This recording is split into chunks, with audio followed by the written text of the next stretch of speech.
We now welcome on the Second Swing Thoughts podcast. It is Larry Legend, Larry Bobka. It's been a while since you've been on the program. It has been a while. You've been busy. You went down to Arizona for a while. I did.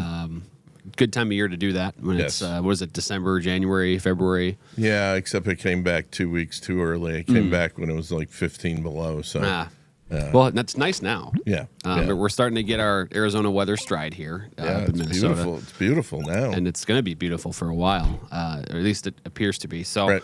Well, Larry, you've been fitting now all year, and you've been noticing some things. And of course, your wisdom is quite valuable for us and for the viewers and listeners. So, just wanted to get you in here and talk clubs, talk equipment, talk what you're seeing, and just first wanted to, one of the things that we've noticed, there's been some buzz about it a little bit as well, is just that drivers, specifically like 2025 models, aren't like winning a ton or winning at the clip they I would say typically do. And so like I kind of wanted to just get your thoughts on,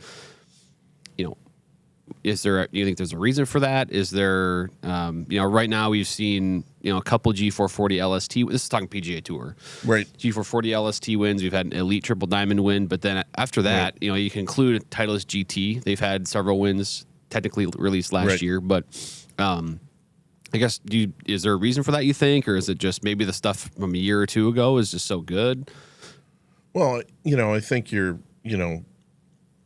designers right now are kind of at that threshold of, hey, the ball speed's about as fast as we can get. I mean, one of the things that I've seen across the board, I would say, in the new drivers is definitely the forgiveness is better. Mm-hmm. Okay. The TaylorMade, the QI35 is definitely better than the 10 was.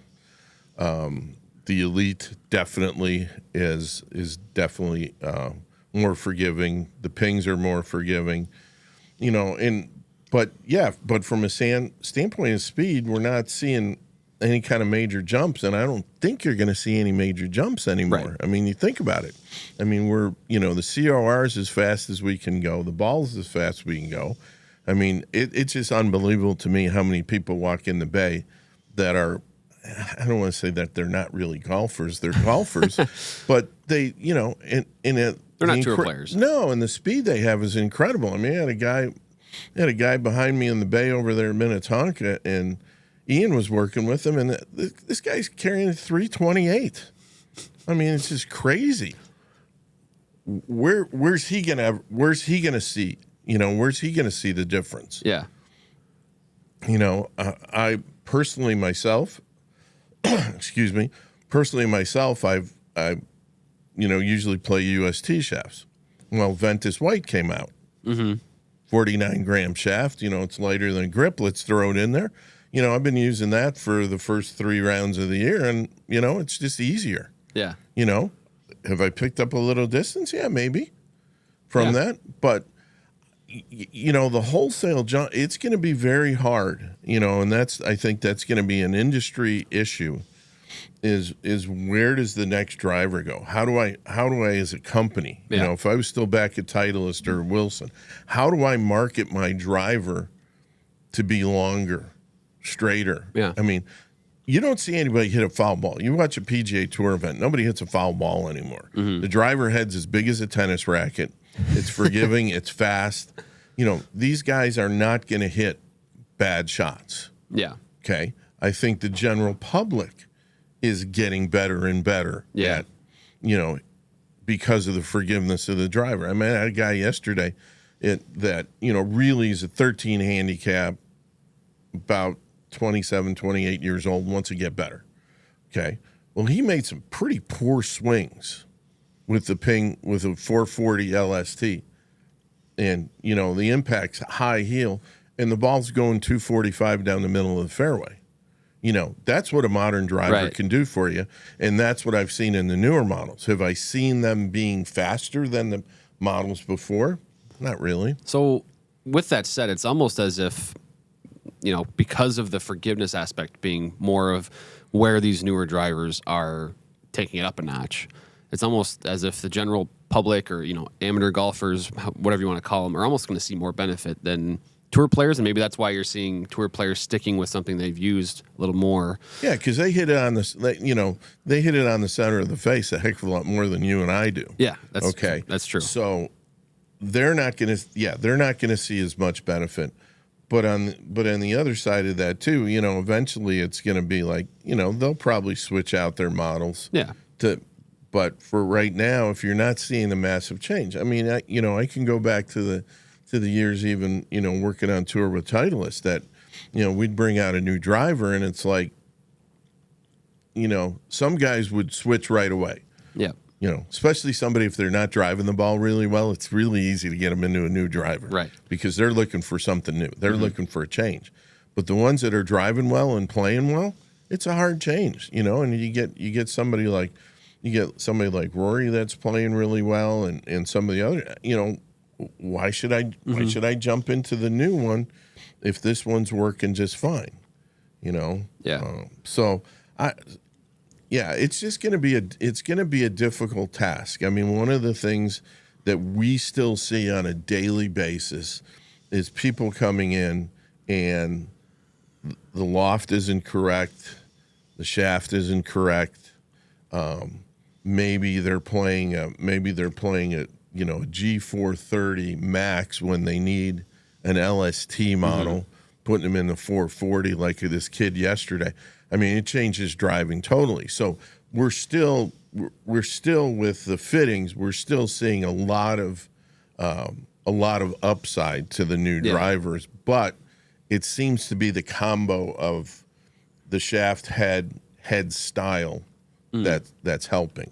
Yeah, right. And it's like to your point, the speed distance off the center of the face doesn't seem to be, jumping up because there is a limit set by the USGA on that COR, and so you can only really be so fast off the center of the face. So from there, it's these incremental little things, you hear about. I think there's, a couple of the companies have, said their club head speed is aerodynamically shaped to increase your swing speed fractionally, right? Little things like that might be making a difference, especially for, maybe amateur golfers that aren't hitting it 300 down the middle with every tee shot like the guys on tour. Yeah, I mean, I played yesterday, and I've switched from the AI Smoke to the Elite. Mm-hmm. Okay, put the Elite now on this Ventus shaft, and I hit a couple drives yesterday. I played yesterday morning. I hit a couple drives on the toe, which I didn't even want to look to see where they went, and they're little draws down the right hand side of the fairway, and you're like, okay, right, If that was another club, it probably wouldn't have been that good. Yeah. And then the center of the face is great. But the big thing is loft. I personally, I'm going to be 65 next week, so club head speed is not increasing by any stretch of the imagination. So I've just keep lofting up my driver. So I've always played a low spin. I played a 425 LST for a while. Been playing the Callaway drivers, the triple diamonds. Well, that triple diamond now, that 10.5 is now lofted up to 12.5. So I can hit it up in the air with no spin. Yeah. That's the other side that people don't realize is, tour players, they work all the time. They hit shots. They know they have guys standing there with wrenches helping them out. Okay. Most people don't realize that they're struggling, and it's like, man, you need some loft. Yep. Especially now. Clubs don't spin. The ball doesn't spin. I mean, nothing spins anymore. It needs to be needs to be launched in the air. I feel like we're going to get to that topic in a future segment here. We talk about kind of some distance and some control and how spin is a factor there. But kind of in wrapping up the driver portion here, I just wanted to get your take too on buying used versus new right now, and sort of the benefit maybe of these used models. If you are a good player, an experienced player, and you're thinking about, well, should I get something that's a year or two old or going for something brand new? I know, again, it's obviously dependent on the player's budget and things like that, but I guess how big is that gap right now between something that's a year or two old versus modern right now. Not as big as it has in the past, for sure. You know, I would not be afraid to. And you know, we get even some new tour van fitting. Somebody's like, well, you know, hey, is there a model a year or two behind that might? Well, you know, actually, for some people, there's some models that actually spun a little more that actually help them a little bit more. So, you know, we're never afraid to introduce, you know, like on the ping side, you know, a 430 versus a 440. I mean, if I've got something that matches up pretty well with them, you know, a 430 and a 440, that, you know, it's going to be pretty close, you know, to make that decision. You know, one of the ones that we've had, you know, the Cobra Dark Speed. Yeah. I mean, that's been a great driver, especially, you know, and, you know, I'll pat myself on the back for helping start in UST, but, you know, a lot of those have come with the link shaft in there, which has been absolutely great, especially for some stronger players. You know, all of a sudden they hit it, and it's like, I've never hit a Cobra driver before. And I go, well, you got a really good head with a really good golf shaft in there. Yeah. So, yeah, you know, if you can find the one that matches up with you really good, it's not a bad thing. You know, I'm kind of like Bernhard Langer in my bag. I hate to admit it, but I still have a couple Adams hybrids in the bag. You know, I've got. Don't be afraid to admit it. I mean, I've got a bunch of. You know, I've tried. You know, I've got different manufacturers and put the same shafts in there, and you know. And I just keep going back to, you know, push comes to shove. I just keep going back to those because, one, you know, they got UST shafts in there, of course. Right. And, you know, and they're comfortable. I get good flight from them. So, yeah. You know, it's hard. When you got something that flies really good, it's really hard to take it out of the bag. And that's exactly what PGA Tour players are seeing right now. Yeah. I got something that flies really good. It goes plenty far. Okay, what they have done and what I've seen a little bit more is a little bit of the mini driver craze. Yeah. I have definitely sold more mini drivers and have more people come in. I mean, I had a guy that hated hitting 3-woods, but he's like, man, my golf course, I need to hit 3-wood like 3 or 4 times because my driver goes too far. I mean, I took a 13.5 Elite, lofted it up to 15.5. I mean, that's a big head with a lot of loft on it. Right. You know, and I'm like, and he's hitting it in the bay, and it's really good. And he's like, oh, I'm just going to get this one perfect. Put a new grip on it for me. I got a text message about 5 hours later, and he goes, man, I left you, and I went and played. And he goes, it's my favorite club of all time. He goes, I hit this thing so good. Same thing. I had another guy that is driving the ball farther now, wants something that he's more comfortable with, that, hey, if I'm not driving it good, I want something that goes 245 or 250, and, you know, I'm not comfortable hitting the 3-wood. So I think, to me, the bigger craze is going small versus you know, the large 460 drivers. I think companies, you know, between the Titleist, the new R7 plays really good. The Elite plays really good. You know, there's a niche there that I think a lot of people are seeing, and actually for, you know, some less accomplished players that have trouble hitting a driver, you know, a shorter, more lofted club, it's pretty good. I mean, we see a lot of speed off those things too. Yeah. They're fast. They're not slow. And, you know, and it's always plenty of distance. Well, and it's always kind of been there. I mean, it's this, you know, especially for the better player, there's always been kind of this driver A, driver B. I mean, if you look back to the days when guys were still playing Persimmon Woods on tour, well, what did TaylorMade have? TaylorMade comes out with a Tour Spoon, the original one, a Tour Brassy. So, you know, you had a lot of players back then with a driver, like a driver and a 2-wood. Well, now it's a driver and a 2-wood, because especially if you hit it a long way, what does somebody really use? I mean, even you know, you're fat. What do you really use your 3-wood for these days? It's only tee shots. Only tee shots. Yeah. So this has been, believe me, this has been a debate within myself here. So if I should be playing a mini driver. If I got a bigger headed driver that's going to give me more forgiveness to hit those tee shots, why wouldn't I do it? Yeah. The only reason I use my 3-wood off the deck is if I'm 265, 270 plus out.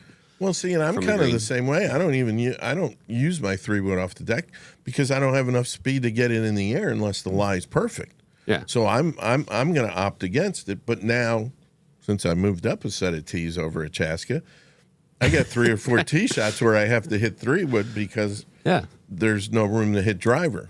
Yeah. You know, so to me, 3-woods have really become, and especially there's a club that we've gone longer, we've gone lighter. It doesn't spin as much.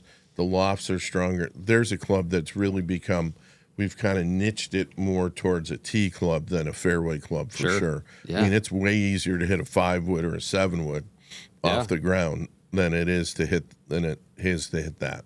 Yeah, that's interesting. I didn't even have mini drivers on the docket, but it's actually a really good thing to bring up. So, well, it's just it has become it is a daily conversation. Yeah, with players. Interesting for sure. It probably wasn't a conversation at all 2 years ago. No, but 2 years ago it was like, what the heck were they thinking? You know, bringing out the original one. You know, and I had a guy on Saturday who really wanted and fit his bag really well, but he's like, man, I just want the R7 one because just the graphics look cool and that head cover's really cool, and he's the kind of guy. He's one of my good customers, and he decks it out everything. Yeah. So you know the bag, he's like, man, this will just fit right, and it worked for him too.